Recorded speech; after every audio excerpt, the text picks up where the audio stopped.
Yung side gestures po ba, hindi niya nahihinder? Kasi yung case na ginagamit ko ngayon, nahihirapan siyang slide. Alright, so ang tinatanong ni Sir is itong nabili natin na shockproof magnetic case from Wuting, no?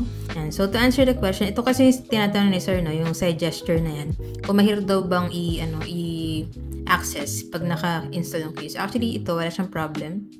Very responsive pa rin siya. Magnetic, meron siya MagSafe circle for magnetic accessories. Yung pinakalikod niya is matte texture, no? And hindi siya jelly, so hindi siya mag-yellow anytime soon. And then yung sa camera niya, of course, meron niya siyang camera bump for extra protection sa ating mga camera. And tapos kahit na naka-install na siya dito sa ating phone, hindi pa rin siya ganun kakapal. So slim pa rin yung design niya, no? Kita pa rin yung slimness ng phone natin if ito yung gagamitin natin. Aside from that, accurate din yung mga catch. Nakita lahat ng buttons, yung mga ports, nakita lahat. And then meron pa siyang hole for lanyard dito. Tapos maganda dito, yung mismo lanyard niya is free na. Adjustable and then makapal yung kanyang pinakatela. Tapos sa harapan niya, naka-elevate ng konti sa screen.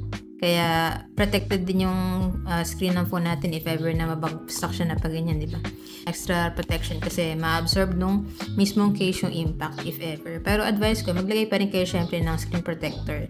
Like this one yung sa akin is yung hydrogel screen protector. Yung in-install ko. So kung gusto mo rin ng ganitong case, sir, check mo na lang po dyan sa Yellow Basket.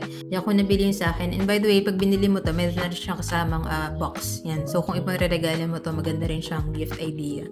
Yan kung nabili para same quality and digistore din yung mabilan mo, diyan ka na lang din mag-check out.